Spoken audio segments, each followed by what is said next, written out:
Today we're talking about the value of a UNLV med school, and I think it's going to be a very rich conversation, and I'm excited to see what comes out of it. So thank you all for your support. And now we're going to have, if you look on the back of your agenda, everybody's bios are on the back, so I will not be reading them to you, but we're going to hear from Dr. Rob Lang, and it's a short history of the UNLV Medical School, which, you know, it should be short.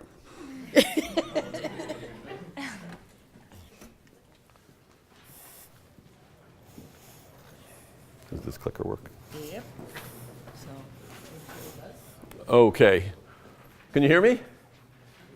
Yes, this is on. I'm always in these lights up here. It's blinding. So Lincy Institute is a policy shop. Our purpose is to develop knowledge as a platform for policy making. Today's conference follows up on one we did almost a year ago, where we commissioned a report to look at the economic value to the region of a med school, an allopathic med school in Las Vegas. Today is on valuing a med school in the multiple forms. That includes, of course, continuing the theme of economic development. We commissioned work on federal aid, how it anchors graduate medical education, and how it would lift UNLV to Carnegie research very high status, which is a priority. So yeah, how can you give a history of something, you know, that doesn't exist? Well, this is just a brief review of the background information that Brookings and Lincy together have developed in support of an allopathic medical school in Las Vegas, starting with the State Economic Development Plan. And one of the data points that jumped right out in the State Economic Development Plan from the get-go was that Las Vegas was doing only just under, really, 2/3 of its predicted medicine. And I'll go into a little more detail in that at the end of my talk because I show where we are today. But in 2011, we were doing slightly less than 2/3, and we put a recommendation, and this is me and Mark Muro, the principal authors of this report, and Ophelia Young from SRI. We put a recommendation that the state should support a medical school, an allopathic medical school in Las Vegas. And it was part of what we called the M&M strategy, which was we were asked a specific question by the governor and his staff. They said, so we have lost several percentage points of gross domestic state product in both Reno and in Las Vegas. What is the fastest path to the restoration of that GDP? Now, in the north, tourism was declining even in the face of a boom in the previous decade. So we said clearly the restoration of tourism is impossible in Reno. And our recommendation was for green manufacturing was the strongest case for growth because of the spillover from the Bay Area. And in the case of Las Vegas, we said we thought that the Las Vegas tourism economy was suffering only a cyclical downturn and that it was in actually very competitive shape and that it would recover and it would expand off that base, but that the fastest path to diversification was just doing the medicine that the region predictably should do. So in fact, we lost several percentage of GDP, mostly from construction. Construction at one point was about 12% of the regional economy. It's down to 5%. The share of medicine missing approximated all of construction. So if you could just get medicine to the level of what a 2 million person plus region would have, we should be fine. In 2013, Brookings did another analysis on health services. And of the top 100 metros, and by the way, we're 31st ranked in terms of size, of those top 100 metros, we had by far the smallest share of workforce in healthcare. That makes sense because all the previous findings confirm that. In 2013, Lincy commissioned a study by Trip Umbaugh. They're here today. Paul Umbaugh is somewhere in the audience. Thank you very much. And we looked at the economic impact. This was just for Las Vegas, $1.1 billion per year and 8,000 jobs, but there was a statewide figure that was larger by about 50%. The Lincy Institute this year commissioned a piece, and you'll see it, from John Hudak from Brookings that looks at federal funding. Now, one of the other findings that we have is that this state is dead last in formula-based aid. And that means not defense spending, which we do well in because we have clear air and great climate and lots of space to fly around. We do well in retirees, drawing in resources from the federal government because the federal government follows a retiree wherever they go and pays out their Social Security and their Medicare. Our problem is in the area of investments in education, healthcare for non-elderly, transportation, all that, we're last. So one of our questions was, what is it costing us to not have a medical school in Southern Nevada. One of the habits of the state, too, is not to access Washington through the biggest region, which is us at 2 million plus, but to access it from the north. And so one of the deficiencies in doing that is that when you have a couple of million people, you have the health care demands for that programmatic or NIH money, from the National Institutes of Health. So if you forego that, how much is missing per year? And John Hudak will answer that. Also, there is a recently published Brookings Institution Mountain Monitor, and there's also the Metro Monitor, which it's derived from. And our data is current, as of last week, to the second quarter of 2014. So it's as recent a data as you can have. And what it shows, there's something called a location quotient that I mentioned previously, that when I said that we were doing less than 2/3 of our healthcare, I was referring specifically to a location quotient which is still 0.64. I mean, you're not at 1.0, you're not at parity. But this is what's interesting. During both the recession and the recovery, health service jobs grew. You know you're in deficit when everything else in this region was hemorrhaging, and we were adding health jobs. Now, we've added enough to just keep up, because we were at 0.642 before and we're at 0.64. But we're not adding them fast enough to gain ground and to add to GDP. So what is a location quotient, just to make sure you understand?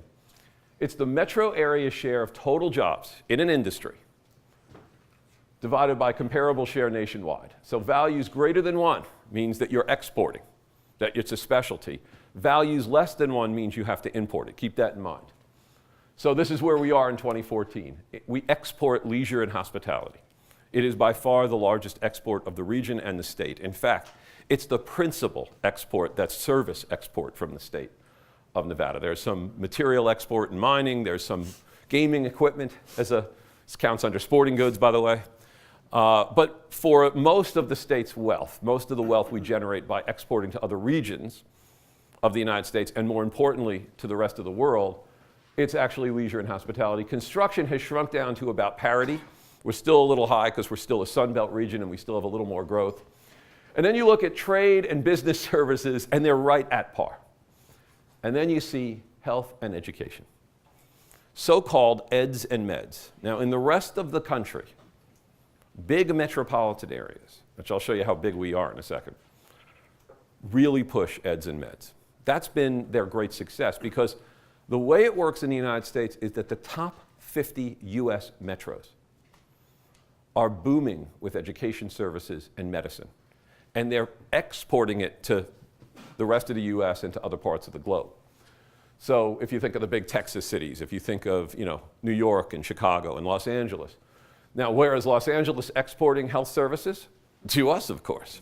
You see, what we do is we invite them up for, say, March Madness, and they spend a fortune, and then we return the favor by sending the workers back to Los Angeles for the most expensive consumer service you can purchase. And education is an expensive consumer service as well. And when we don't have those consumer services here, we don't get the federal money in eds and meds, because the federal government puts a lot of money into education and health. And so what we're doing is we're throwing that share of the regional economy away, not just in that it's underperforming in terms of GDP, we're throwing away that share of the regional economy as well, that it's one of the areas, especially health, supported by the federal government. And by not putting in place a substantial Carnegie Research Very High University, and by not putting in place a medical school in the largest city in the United States by far without a MD granting medical school, we are in essence foregoing the predicted share of federal money that would be invested here. So most regions above 2 million have this quality of their economy because of scale. Almost all of them have a Carnegie Research Very High, and all of them have an allopathic medical school. That includes Orlando, which you'll hear about later today. Orlando has been doing a wonderful job of taking kiddie parks and turning them into a globally expansive empire.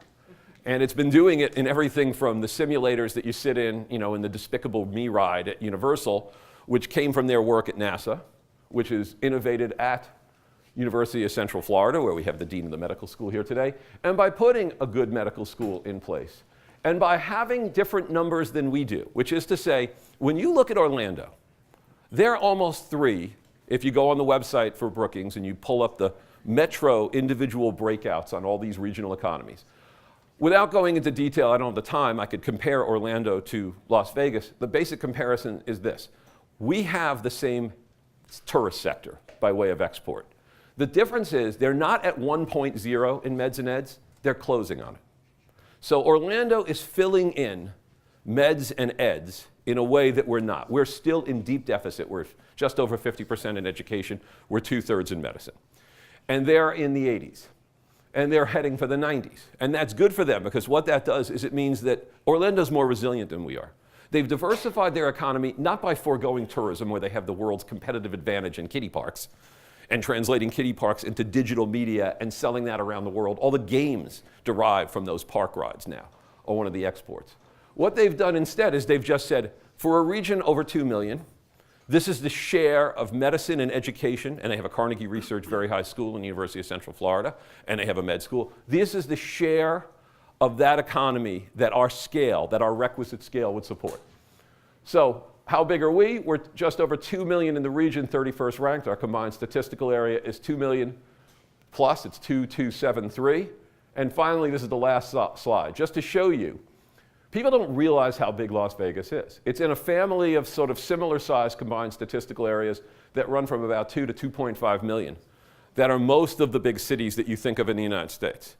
And the difference is that if you look at places like Cincinnati, Columbus, Kansas City, where we have the former dean from, all of them have these qualities that I mentioned. In other words, all of them have eds and meds at scale for a region that you would predict. And our easiest path is this, that in a sense, we can just collect this by making investments that end up being public-private partnerships in these sectors because they induce both the federal aid, they create the economy, they satisfy the demand that's indigenous within the region because the first thing large regions should do is take care of the most expensive consumer services that exist as regional demand within the metropolitan area. You don't have to reinvent something.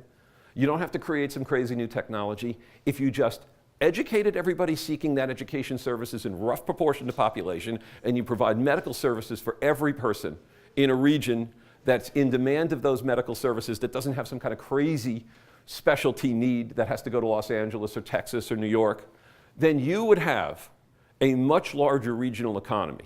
And you would have a GDP that far exceeds the previous peak GDP in 2007. And yes, we are not yet at our previous high GDP. We have passed it, that GDP, in tourism. But we have not recovered the loss in construction, and the surest path to that is eds and meds. Thank you.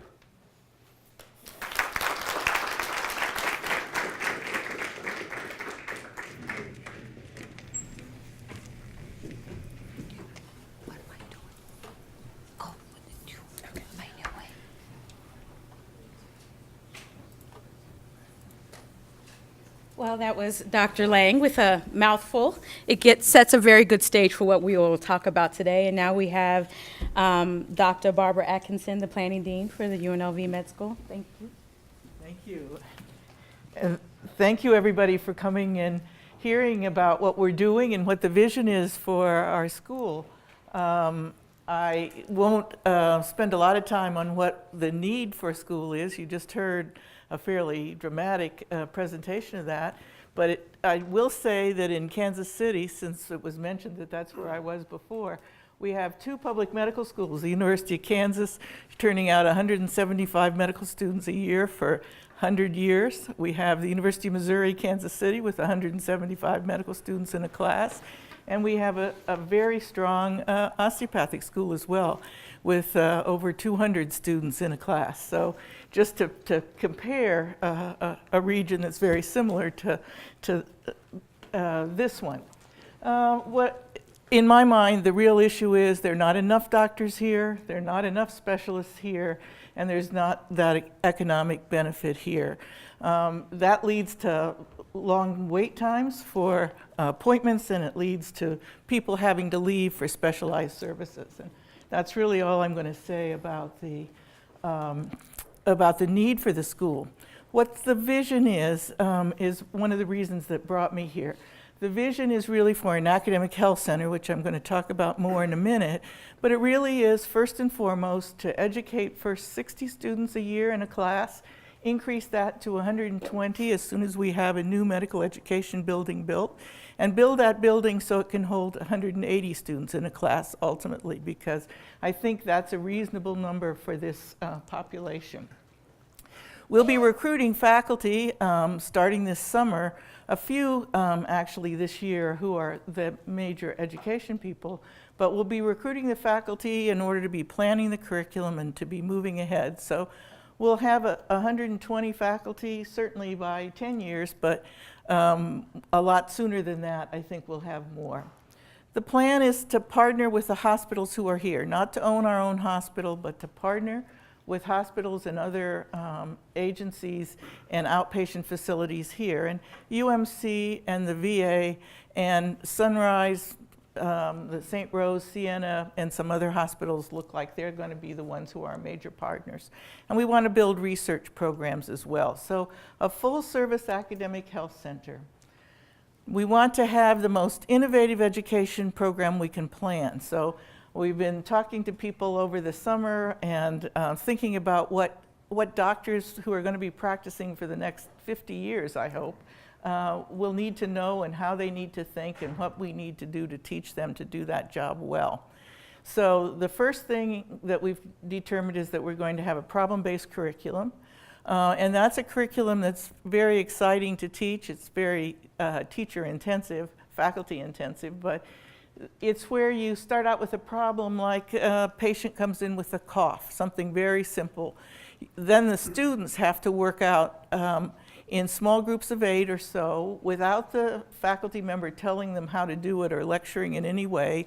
They have to figure out what causes a cough, how it works, what's the neural connection to the lungs, what are the cilia, what's the histology, what are the organisms there. And then they move on as they work the problem out for about a week, thinking about then what things can cause a cough. Certainly things in the lung, but heart failure can cause a cough and so on. So they come up with their differential diagnosis, and then they have to go through the pathology of it all.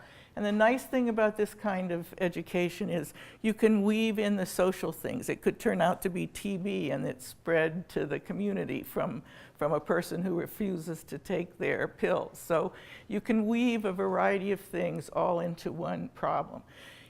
In a curriculum like that, the most important thing is being able to learn how to get into the literature and find out what the literature says. And so that'll be an extremely important piece of this whole thing. Looking at how we set up the library facilities and looking at how we do that.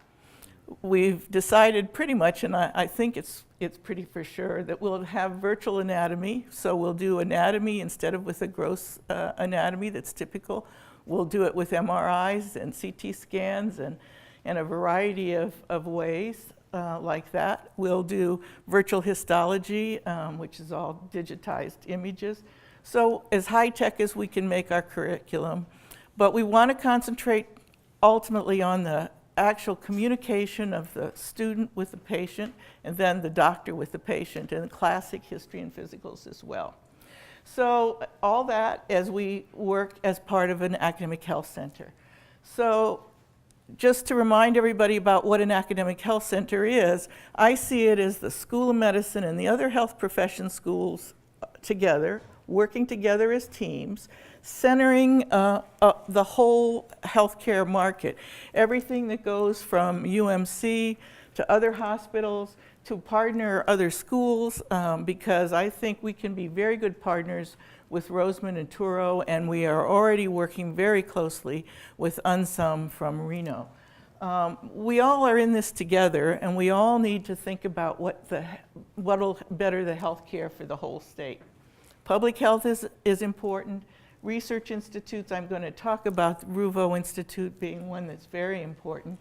But then the physicians in this city as well. And I found that the physicians are interested in the school because they're having a very hard time recruiting doctors to the state, and especially specialists. So the Academic Health Center, we're thinking about these as the primary programs to build as both research and clinical programs, and then therefore the educational programs follow from that. These are the classic programs that in many communities have worked very well to make hospitals financially secure. I see orthopedics as one of the ones that does that, but all of them do. I see mental health and addiction being particularly one that never makes money in any situation, but is extraordinarily important in this city. So it's one that clearly has to be addressed. And neuroscience, I'll just point out the research element of that we may add.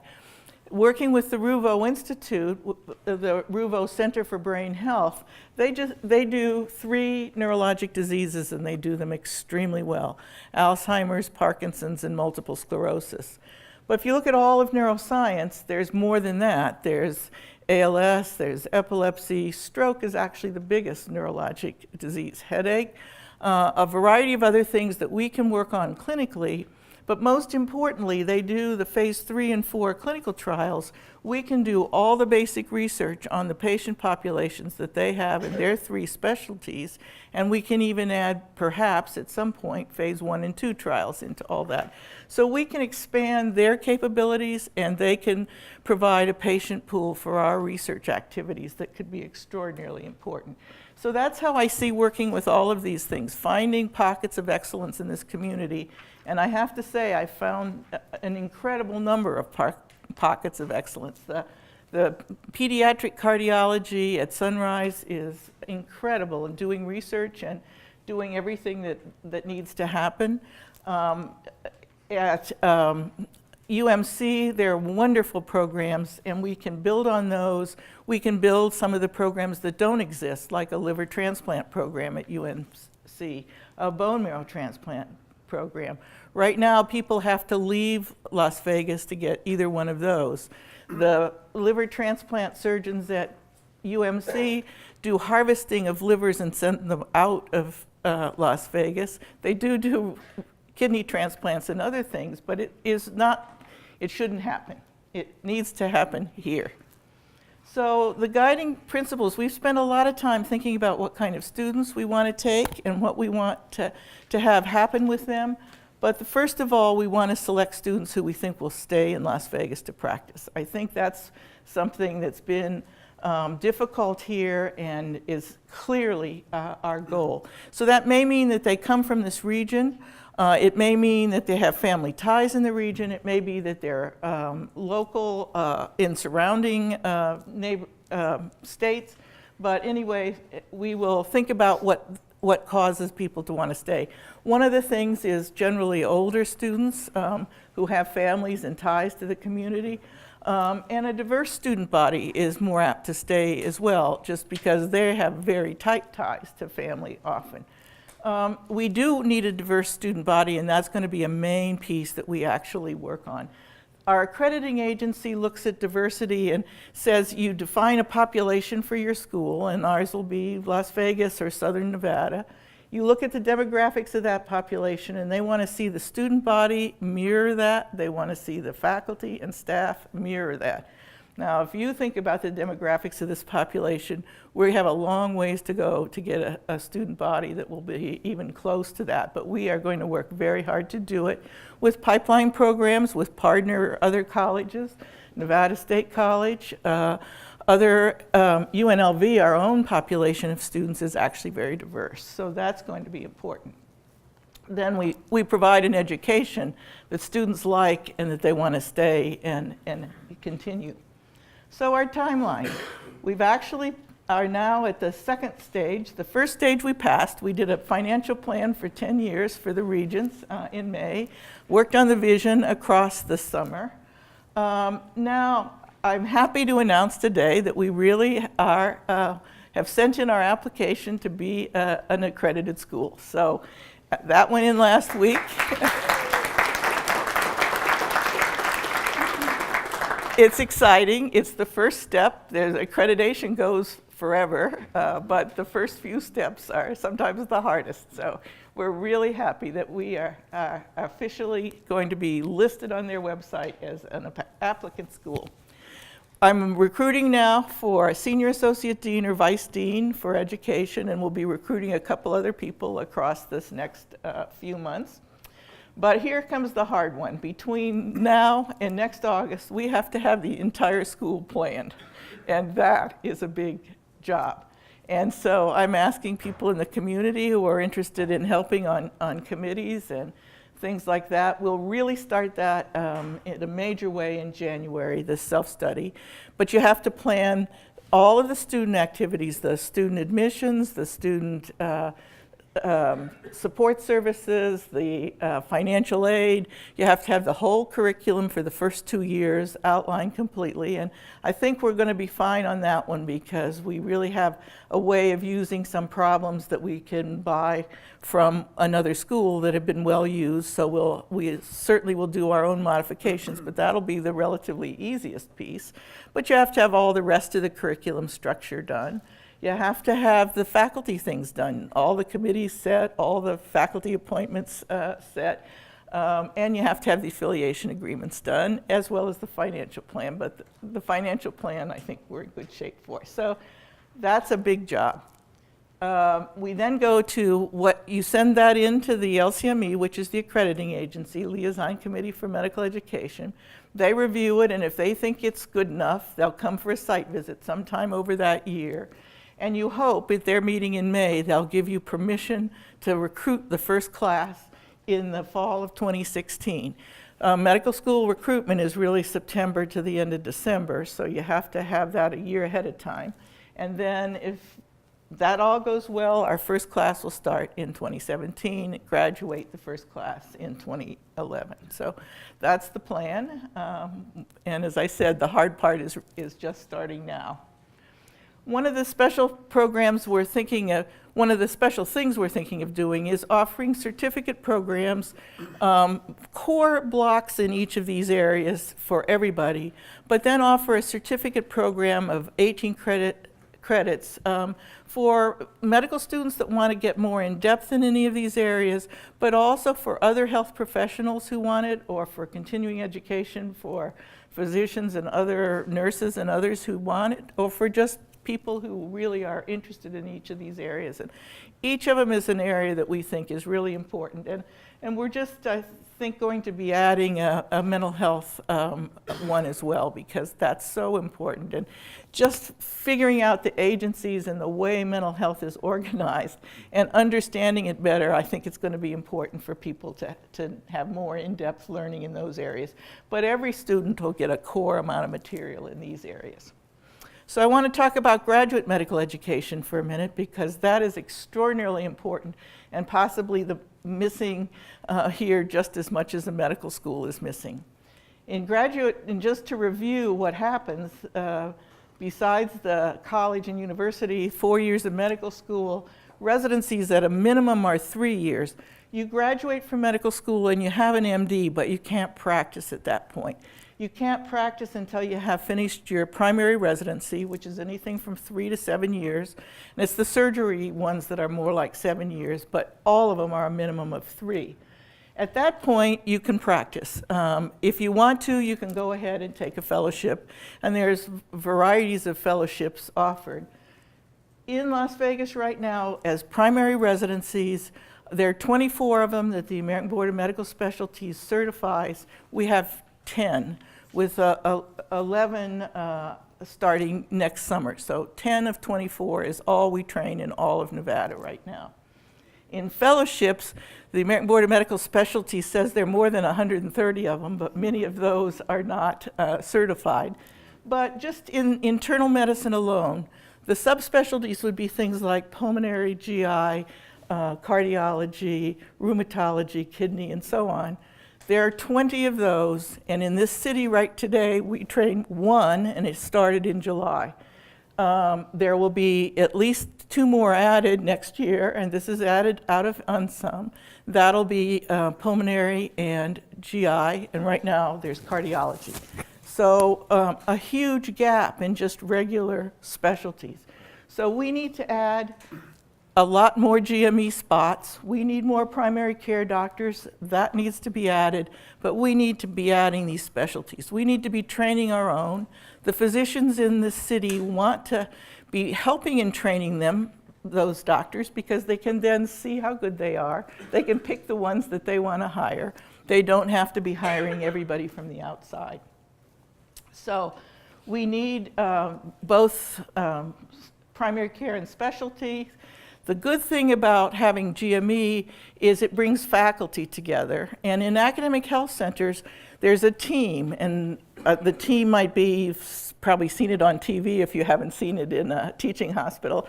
The team is the physician, faculty member, it's the resident, and it's the medical student. And they all learn from each other, but primarily the medical students learn from the residents who learn from the faculty. And that team is what makes an academic health center work. So what are we going to be in 10 years? Fully accredited.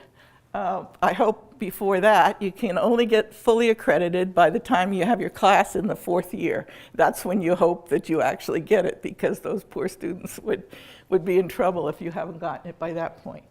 We will have graduated at a minimum 180 students. That's 3 years of 60, and I'm hoping if we have our medical education building sooner than that, it'll be even more. We'll have recruited, I'm sure, way more than 120 faculty. But we really hope we'll be increasing the physicians who stay and practice in Las Vegas. And you heard from Rob sort of the numbers, 5,300 new jobs at a minimum, and this is by 10 years. By 15 years, which were what his statistics were, it's up to 8,000 jobs. So this just keeps increasing and growing as we grow. 800 million impact at 10 years, 1.1 billion later on. The school itself should generate about $250 million, and that money comes one piece from the state, and I should say what we're asking for this for the state for. In this next biennium, we're asking for $27 million. That would be $7 million for the first year, $20 million for the second year.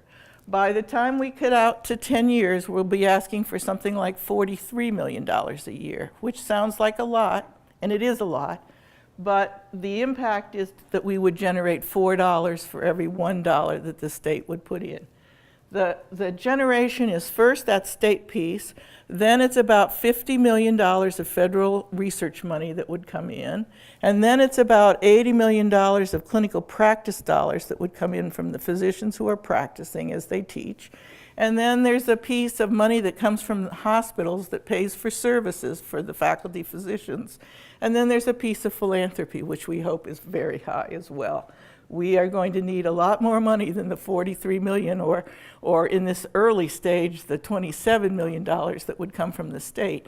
We're going to need money for a building, first a medical education building, and then for a research building. So, but the payback is big, and the biggest payback of all, I think, is really that we should be a catalyst for better health care in this community and for expanding that economic sector.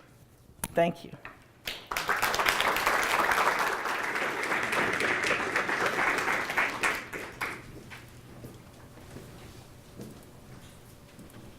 Do you have your agenda? Thank you so much. That is so exciting that we actually have our papers filed. It's movement in the right direction, I believe. If now Regent Page and Chancellor Claich can come up, they're going to introduce our next speaker.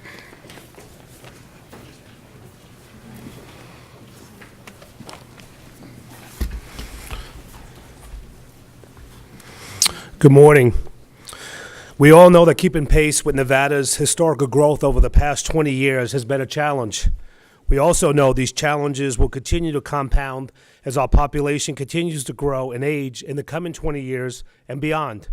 Unfortunately, the historical growth in the number of physicians in Nevada has not kept pace with our population growth, which has limited access to health care for people throughout our state. For instance, in 2014, American Medical Association report, Nevada ranked 47th in the number of physicians per 100,000, and in a 2013 report, Nevada ranked 46th in primary care physicians and pediatricians, and ranked 51st in the number of general surgeons and many types of surgical subspecialties. At the Nevada System of Higher Education, we believe we can play an important role in helping improve access to high-quality health care in Nevada throughout the expansion of Nevada's public medical education programs throughout the state. To that end, the regents, the chancellor, with the presidents, provosts, and medical deans from both UNR and UNLV have been working diligently over the past year to develop a coordinated and comprehensive plan for expanding public medical education throughout Nevada. Our plan deliberately includes both undergraduate and graduate medical education expansion because studies show 80% of students who complete medical school and graduate medical education stay in that state, whereas 56% of students who complete only graduate medical education in a state are likely to remain in that state. Lindsay's foundation efforts in supporting this program will facilitate this forum today. Thank you very much. As we initiate planning for the new UNLV School of Medicine, we're thrilled to have a leader like Dr. Barbara Atkinson at the helm. And congratulations on that great announcement this morning.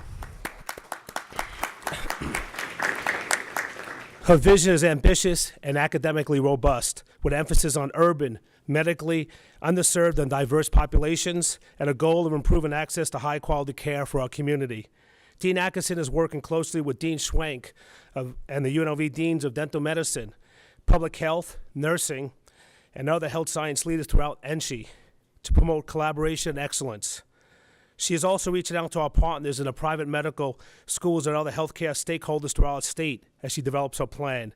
As she begins to implement this plan, the faculty, students, residents, and fellows who will be associated with the new UNLV School of Medicine, that sounds pretty good, will engage in academic, clinical, research, and community service activities that will help promote improve access to high-quality health care before the new school even produces its first graduates for many and many years to come. The new UNLV School of Medicine will also be a tremendous boost to our economy with the estimated creation of more than 5,300 jobs, growing, as Rob said, up to 8,300, and a generation of economic impact of $800 million by 2025, when we saw the numbers up to $1.1 billion. As a graduate of UNLV and a longtime Nevadian, I believe this is a historic moment for UNLV, our community, and our state. By engaging in this discussion today, you can look back years from now and say you were part of history. Thank you again to the Lindsay Foundation for facilitating this forum. We look forward to partnering with you all as we work to expand public medical education and promote the health and the people and the economy of Nevada. And now, Chancellor will have a few remarks. Thanks.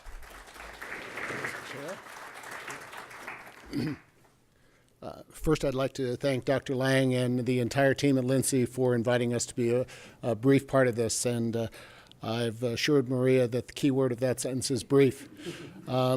It was really about not even a year ago that we all gathered here in this exact room and heard a presentation on the economic impacts of a medical school. And where I first met the speaker, I'm proud to introduce Mr. Paul Umbach. Actually, I'm much prouder to know Julie and Angie, but I'm supposed to introduce Paul. And I'm supposed to read exactly what he's written for me. Paul is a national leader in medical education consulting. Over the past 25 years, he has completed more than 2,000 consulting assignments. I think that's about 5 a day. And he has done that in all regions of the United States and, in fact, globally. He's participated in a leadership role in the either development or expansion of 25 medical schools over the past 10 years. And I'm proud to say, as the lead consultant for the Nevada System of Higher Education, in the expansion of medical education from a system-wide standpoint. I'd also, again, like to thank the Lincy Institute, who introduced Paul to us. You brought him here, and it was clear to us that two things were readily apparent. Number one, we could see expertise of Paul and his fantastic team. And truly, Angie Lockwood and Julie Schmiel are part of a three-legged stool with Paul that does wonderful, wonderful things. But more importantly, I think, as the chair emphasized in his remarks, it was clear that there was going to be the need in something of this complexity for some independent assistance. I am just a retread lawyer, and for me to understand the complexities of this area of higher education would be virtually impossible without the assistance of someone as talented as Paul. So here we are a year later, a year away from an economic impact report, and we're listening to Barbara Atkinson announce that we're proceeding with the LCME. I think that when we were here last November, there was some concern expressed by a number of us of how serious we were and where the spirit was. I couldn't be happier to be following Barbara in that announcement, which I think indicates where we are, as the chairman indicated, and introducing my good friend, Paul Umbach, who will talk about a healthier Nevada and some of the aspects of medical education. Thank you, Dan. Appreciate it.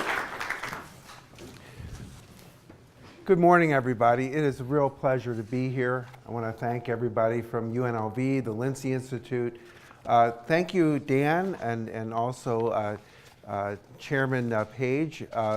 We have a lot to cover today. I want to first say that to do this requires a vision, and then that vision requires a whole lot of commitment. But once you get past vision and commitment, you're right around the corner from action. And I feel that when I look at the leadership that so many of you have taken on at the public side, at the private side, and the amount of opportunity that we have in front of us, I would say that at this point we're not talking about it happening, it is happening. And when you look over the last year, we went from a lot of different studies and we moved into, and I was going to echo what Dan just said, to look at Barbara being here and also other guests that are here to talk about this program. So I'm going to get moving right away. There's been way too much talk about Trip Umbach. I do want to recognize my colleagues who have been working day to day here on that project, Angie and Julie, who a lot of you know. And I'm not going to spend very much time on the assignment. It's an exciting assignment. One note I want to make, though, is that it's kind of innovative here, and I think the time is right here in Nevada because all of the change that's going on in healthcare, in education, in medical education, all the change that's going on in our society, our demographics, I always think change makes a great environment for good planning. And we have this opportunity now, within the midst of all this change, to put this program in place. And NCHI's leadership of this program is far-reaching in that it's not just, and I'm looking at some of the regions that are here that have been so part of this, it's not just to help the educational program at one of the schools, it's really at all of the schools. It's not just to create medical education for an MD degree to be granted at another school in the state. It's actually to do the entire continuum of planning. And that's my role today, is to really give you a picture into what's all involved in our study. So we start with an overview of medical education. I want to thank Angie for finding this. In the colonial period and right after the colonial period, it really wasn't hard to become a doctor. If you look at the screen, you'll see some of the requirements for being a doctor. And we would call this phase 1 medical education. Now, your outcome had to be really good or you couldn't stay in business as a doctor. Being a doctor in the old days meant that it was a cash business. And I guess that you were evaluated on how good of a doctor you were, because if you didn't have good outcomes, no one would pay you money. But obviously becoming involved as a doctor, as you can read, wasn't that strenuous. I removed from my notes any comments about who might have still been alive here and had this kind of training before. So I'm not going to say that there's some doctors that remember this. The Flexner report came out in the early 1900s. It's not on the slide, but I'll tell you that by the early 1900s, there became another phase of medical education, and that is really formalizing it. And I think the obsession there was it was very disease-focused. So from the early 1900s to about today, we had what I call phase 2, which was very disease-focused. And there was a lot of medical schools, most of the ones we have today, that were developed in that era. We're in phase 3 right now. Phase 3 began with a few really important reports. Some I might reference in the speech, but you can just go online and look at what's happening with medical education. And now the obsession is not that different, really, than in the colonial period, and that is population health, keeping people healthier. That's the only way you survived medicine in the old days, was taking responsibility for your care, becoming really, really focused on making sure you didn't have disease and making really sure that you were very careful about how you really presented yourself as a human being and how you then at that point receive care. So I think now what I'm going to call eternal health is the next phase, not fixing sickness. And those doctors that we're training now at these schools, and I'm looking at my new friend from the university in Orlando, they need to really be focused on eternal health, not just how can we fix all these diseases. I think Barbara did a really nice job. I'm going to go through some of these slides pretty quickly of saying that there are many parts of medical education. It's an entire continuum. And one thing about this continuum of medical education is that it takes a long, long, long time. And as you can see, Barbara had a similar slide, we're looking at a very long process. So when I use the word commitment at the beginning of the speech, what I was really saying is long-term commitment. And there's some innovations going on. We have a couple projects around the country, one in Northern Virginia, one at the University of Illinois, where we're looking at maybe shaving off a year or two for certain students. There's some innovation now that's allowing very, very highly qualified seniors in college to start taking classes that count toward medical school. There's some work being done on a 3-year curriculum in some places. This is all changing a little bit, but the reality is for the average student, it's a long commitment, and it's a long commitment for communities, both public and private players, to support this education. And another thing that was mentioned before, but I'll say it again, if we don't focus at the K through 12 and at the undergraduate and community college level, we're not going to have qualified folks from our state that will be able to matriculate into the medical schools. And then at that point, if we don't have the graduate medical education, we won't have very much of a chance to keep them in our state. So this continuum is exceptionally important. Medical education, unlike geography education that I took, my graduate degrees are in geography. I'm an economic geographer, one of about 400 in the whole country. We only had to go to class and then go on cool trips everywhere. I loved my geography graduate program. And then by the doctoral level, all you did was write geography theory papers and do more trips. We never had to see a patient. We never had to touch anybody. So at the end of the day, if you look at medical education, there's educational activities.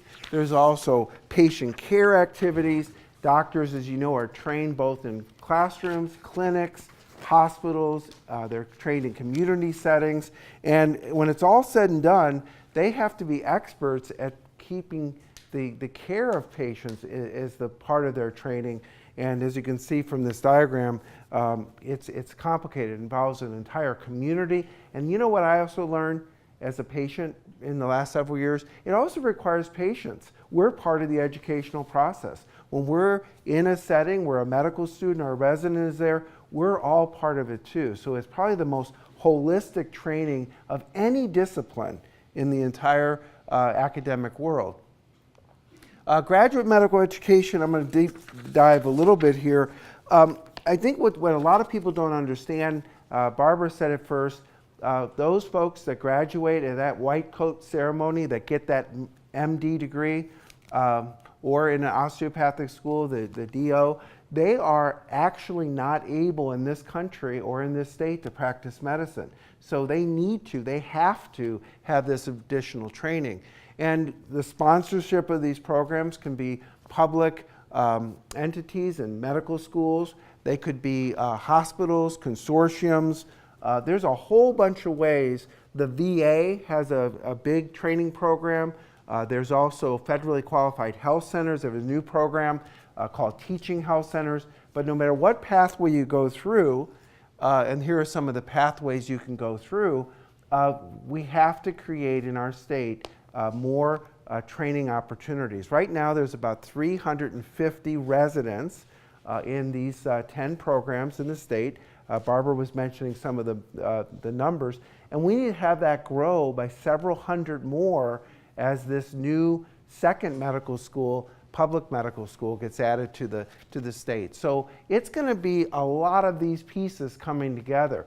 Some residents are going to be developed through hospital programs. Many are going to be sponsored programs through either UNSUM or the new medical school here at UNLV.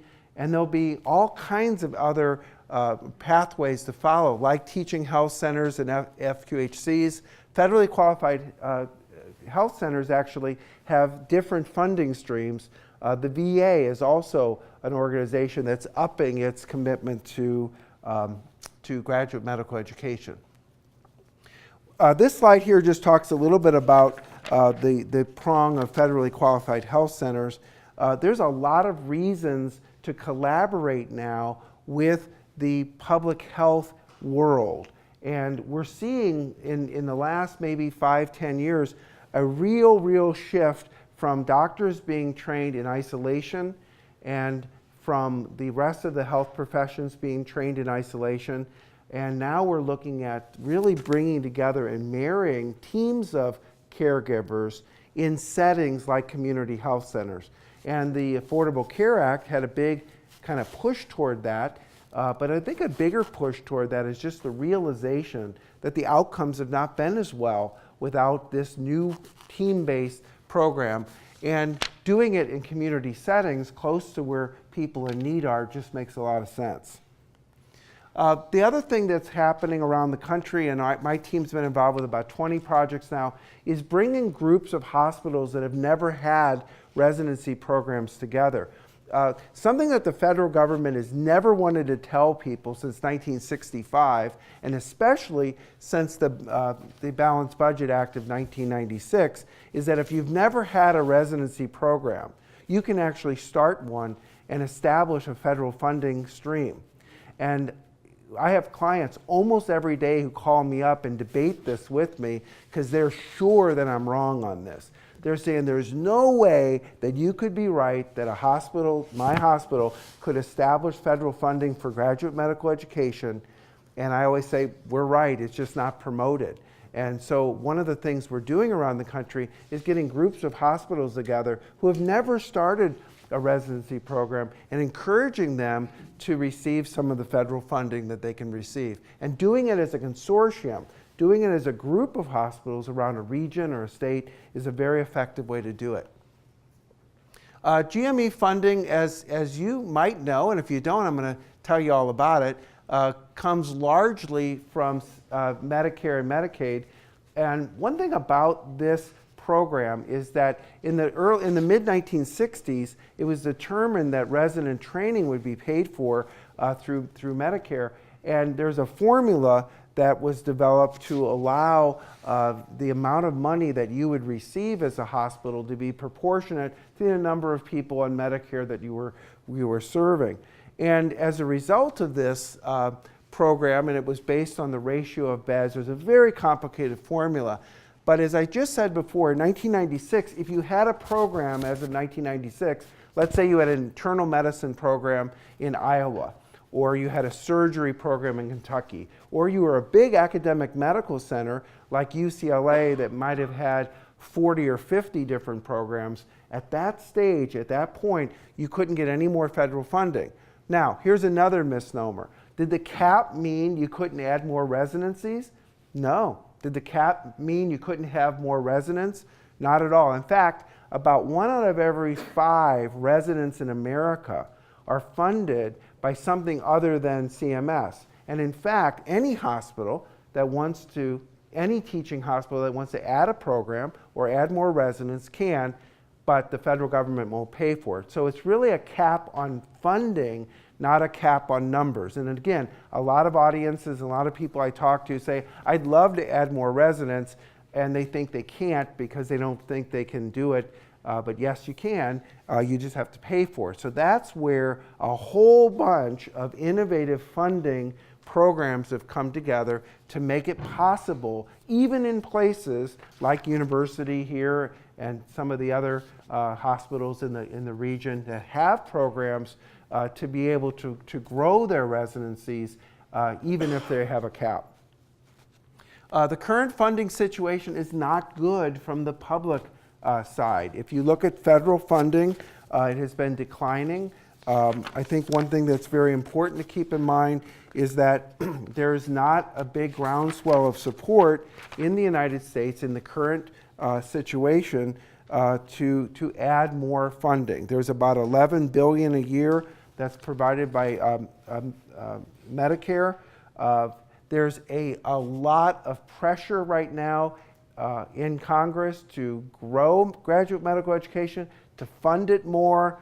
And yet, with all that pressure, because there's a need for doctors, there's probably a need between 80,000 doctors and 120,000 doctors, depending on what study you look at. For all of that pressure, and for the fact that we've added 30% more medical students, we still don't have any movement. And one of the reasons why we don't have movement is that there's a lot of kind of change and uncertainty right now in the funding. And part of it is that the economy kind of got bad at just the time that healthcare reform was changing, at just the time that states were dropping out of putting Medicaid funding into GME. Traditionally, if you go back about 20 years ago, about 20% of all residency training in America was funded by Medicaid, and that was a pass-through from states. Nevada, like many states, dropped out of providing this funding, and it was because there was so much pressure on the Medicaid system at the time, and it was seen that we can't give Medicaid funds for graduate medical education. And then private insurers were supporting medical education a little bit, but now the private insurers are saying, we're in a situation where it really doesn't work for us to be sponsoring graduate medical education. So let's count them. We have states dropping out. We have the federal government freezing and not adding more. We have the private insurance sector not sure about what healthcare reform is going to look for them. We have hospitals that were major players, the major player, thinking that all of their surpluses that they had in the old days are going to be turned to deficits. So they're in a situation saying, I don't know about how we're going to continue to fund this. So the solution through all of this is actually a couple of reports that have come out. One of the reports that came out recently with the Institute of Medicine said, well, maybe what we really need to do is focus our spending on graduate medical education and focus it on very specific regions, certain programs, certain populations. And I think this kind of thinking and actually having a GME transformation fund is good news for Nevada. And it's good news for Nevada because if this and other reports that are recommending this kind of guide Congress in the next 3 to 5 years, we're going to see underrepresented states like Nevada finally have pathways to receive better federal funding. I don't know if you know this, but I'll tell you, about 1 out of every 4 residents in America are in 5 Northeast states.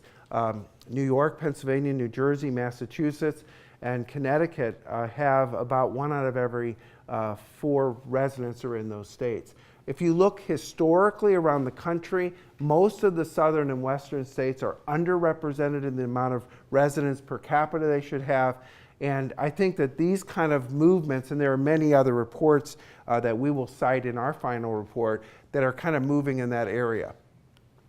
I think one of the things that we have to keep in mind is that graduate medical education and undergraduate medical education have to be seen as a package deal. And the reason why they have to be seen as this is that there's so much more benefit to training the undergraduates, the MD students, who then complete a residency, and there's a whole bunch of benefits to healthcare when that happens.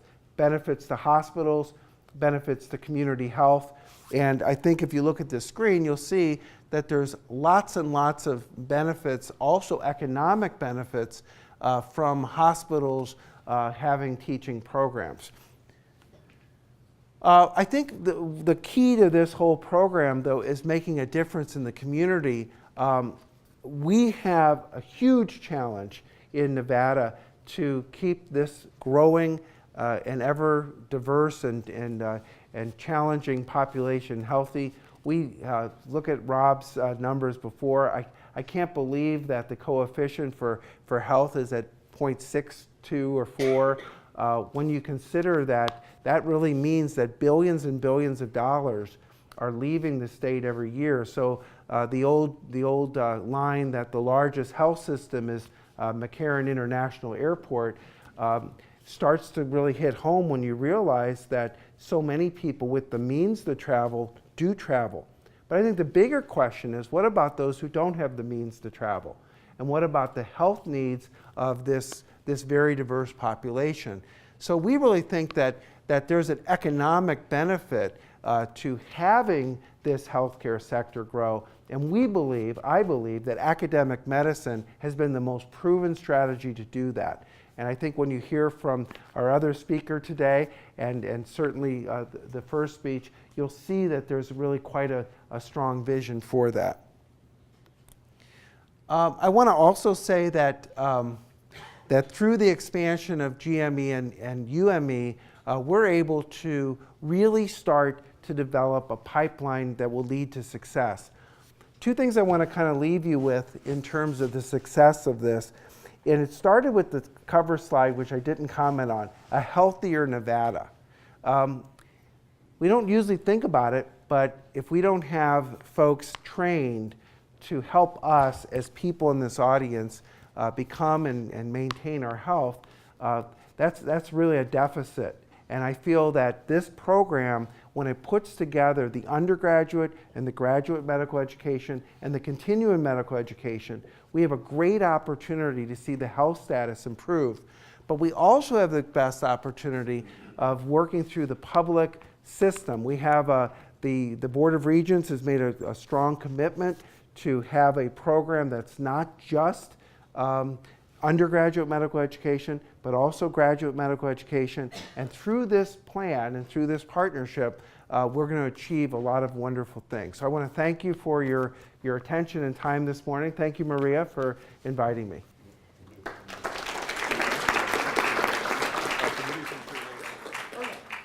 We're going to do Q&A, and we're going to do Q&A, and Rob and Barbara and I can all respond to questions. And if you want Chancellor Klaich to respond or Chairman Page to respond, I can speak for all 5 of us. We're ready to go. Who wants to go first? Yeah, yes. Where will the medical facilities be built? Here on campus or in another area? Well, we're still in the process of deciding that. One of the logical places is in the health district by UMC. The county has offered the plot of about 10 acres where the old health district hospital building was. It needs to be imploded and go away. But that's right beside our Shadow Lane campus, and it's right across from Valley Hospital. And that's one spot. North Las Vegas has offered space. Across from the VA, they're hoping to have to actually get 130 acres right across the street from the VA. 130 acres is a lot better than 10 acres, but it's a long ways from where the rest of the center of activity is. In Henderson, St. Rose system has some land as well, so that's another possibility. So we're still in the process of determining that for sure. There'll be 2 buildings eventually, is that right? I think there'll be 5 buildings there in a reasonable time. The first one would be the medical education building. That's clearly our most important. Then there are really 2 research buildings we need. We may build one first, but we need a basic research building for laboratory work, and we need a translational research building. And that's more office type stuff and computer kind of things and person activity, population-based things, public health things. We absolutely want the nursing and allied health building to be there and to come up almost exactly at the same time as the School of Medicine, because we really want the students to learn as teams. So we want them to share the same library facilities, share recreational facilities, and actually share classroom space together. So that building is absolutely essential. And our School of Community and Public Health wants to be there too, so that's 5. And so we're looking right now at how we would design the site, including pieces that are shadow lane and pieces that are UMC, maybe with a parking garage using some of the flat street parking. So, Does it all have to be in one place, or could you spread it out? well, I think we are probably going to ultimately put pieces everywhere. I think we really are going to need a building by the VA. We really want a very close partnership with the VA. We're working with them trying to actually start there, because if we started a building tomorrow, it wouldn't probably be ready by our first class in 2017. So we're working with them on leasing space, but we know we want faculty that jointly does research with them. We know we want clinical programs jointly with them. So there'll be something there in North Las Vegas regardless, and something in Henderson for sure as well. But we're really thinking about where the best site for the overall piece is. Yeah. Other question? Yes. Somebody else? Over here. Hi. Yeah, actually, this might be for you, Paul. Yeah. Right now, we have, obviously, the UNLV Med School, which eventually 120, 180. We have Truro currently in town, and then Roseman coming on. Are we seeing capacity, or are we just getting up to where we need to be? You're actually, with all of the plans, getting to a little bit below where you need to be, but you're getting there. And we feel that there's opportunity down the road to even grow the class sizes, especially here in Southern Nevada. Capacity is interesting in that once you get to capacity, you become a magnet for other states. And one thing I like about Nevada is that it's right in the middle of about 100 million people in what I'm calling the Mountain West and California. So over time, if you did grow even a little more, you'd be able to attract folks from other neighboring states that are also way below their number. Yeah, and I'll add to that.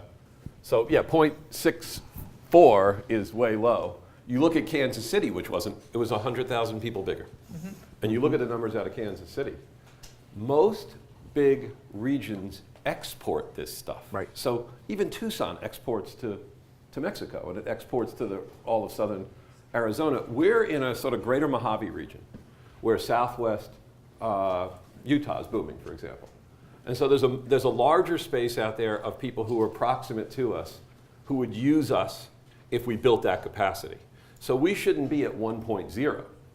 If you look at the median for all the regions above 2 mil, they're mostly export. Some are strong export. Some of the Texas cities are strong export. Southeast Texas in particular is a strong export. But even sort of a Kansas City is taking up a lot of the sort of Great Plains, a lot of the sort of farm belt, if you will. Mm-hmm. And so we have an opportunity to build out our regional demand, then export locally, and then finally, we're a center of tourism. Right.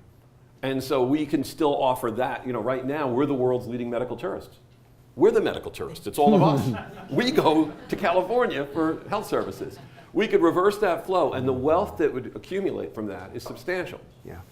So, Let me just say Yeah. for Kansas City, all the students that are there being trained and have been, Kansas is still very low. It's, I think, 17 or 18 from the bottom in terms of number of doctors per population. So it's not as if even training that many, we've been able to really get up to capacity there. So Right. there's a huge need in this country, and Las Vegas is the worst of the need.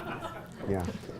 Time for one more question. Yes. Hi. Doctor, could you speak a little bit to the faculty? You mentioned 120 faculty. Relate that to time, and how's that allocated amongst education or teaching, research, and clinical faculty out in the community organization? Right. Well, that is predominantly the piece that would come from the state budget part. And so those are the ones that I would see as teachers. And what we plotted was that we'll have some administrative people and some peer teachers.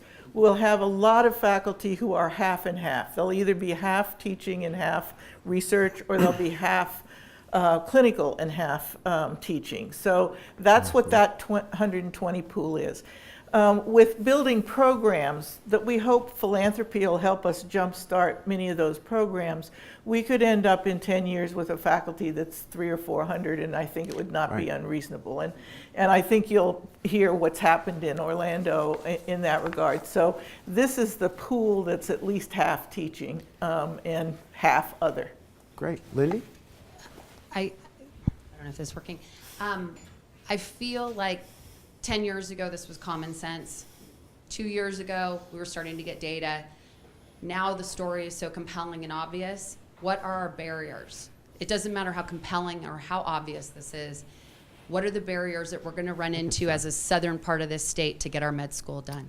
Besides money. We already know money, yes, of course. But what are the other barriers? Actually, I think money is probably the only barrier that I see to the whole thing. I see strong support from the physicians. I found strong support from the hospitals and the systems. From the university itself, huge support. And that surprised me because sometimes there's a competition between a medical school and a university. And here, because it's helpful for Tier 1, I don't see it. But this is going to take not just the state dollars, which are a challenge just because of where to find the dollars. I think people have a will to give them if they could find them, but are having trouble finding them. And it's going to take huge philanthropy. I can't stress that more. We're looking now for a naming opportunity for the school, and we're looking for people to donate for the buildings, and then for building programs one at a time. You know, a breast cancer program that can do things that aren't being done now in terms of research. The liver transplant program, those kinds of things. So I have to say, I think that's it, money. Yeah. One thing I want to say is that the public sponsorship through NSHE has been a real step forward.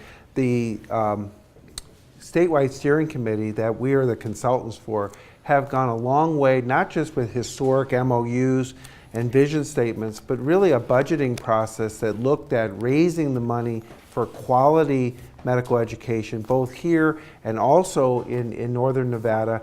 And one other thing that might not be known to the group, and that is the commitment of the state to really not just talk about it, but actually to make it happen is a really, really big step forward. So I would say that's been important. One follow-up then. So money. So we go up to a legislative session. They're going to say no unless we bring a pot of gold. So how big is that pot of gold? Well, the part that we've asked for is about $27 million in this biennium. UNSUM from Reno has to do a lot of growing too. And so between their GME dollars and their own growth that needs to happen, they've requested another about 26 or 27 million too. So the pot that's being asked for this year is something like 45. I could add those up, I guess. But 50 something. yeah. So that's the pot. And I should just say that UNSUM, in my mind, has almost a harder job than we have in Las Vegas. They need to build residency programs in their hospital in Reno. They need to think about how to work throughout the state, and they need to build faculty in order to do that too. So it's a critical issue for them, and we need them to be building residency programs here as well. So there's a lot to be done on both halves of this.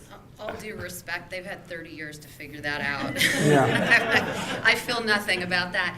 I just feel like they've had plenty of time to build capacity. If they've chosen not to, then so be it. But we have a bigger problem down here. I'd like to also address, let's move from barriers to opportunities. And we've got just 2 minutes left and we go to break. So this wraps it up. We have a biotech sector that looks like Flagstaff's. Okay, now, I don't know, I checked, turns out we got more people than Flagstaff. Just throwing it out there. So whatever city gets this, so we're talking, the state has to do this and philanthropy has to do this. Whatever municipality or county winds up with this asset wins. Because assets like this accumulate private firms in the tech sector that are biotech-driven firms, computer firms, bioinformatics. And this region, despite the fact that tourism has brought us to the dance and shall always lead in our lifetimes, and is actually thriving, and that's very fortunate because it covers so many of these sins. Thank you, tourism. That underneath that tourism core, to the extent that we could just get a biotech sector that's for a city of 1 million people, not 2 million, just more than 250,000. That's all positive. We don't have to be San Diego in biotech. We could just be Tucson in biotech, and it would help.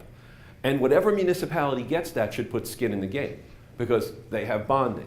They have sources of revenue within that city for economic development.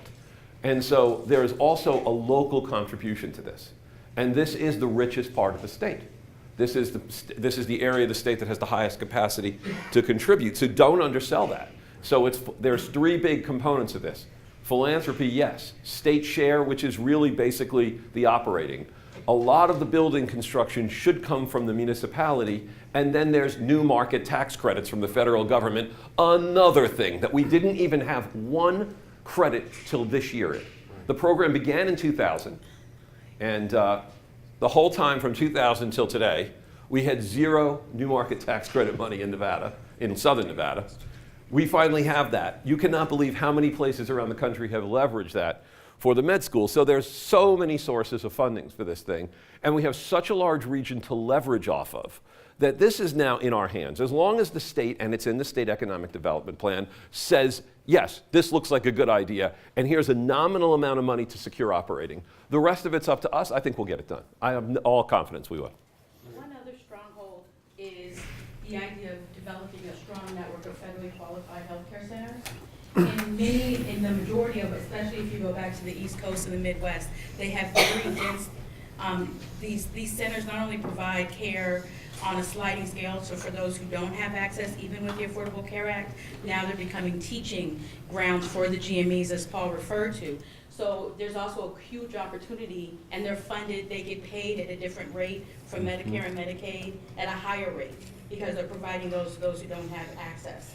So because of that, that's another opportunity to really expand, and that can draw money in that can ultimately help build both the med school and our GME programs. But with that, we're going to go to break, and we'll start back around in about 15 minutes.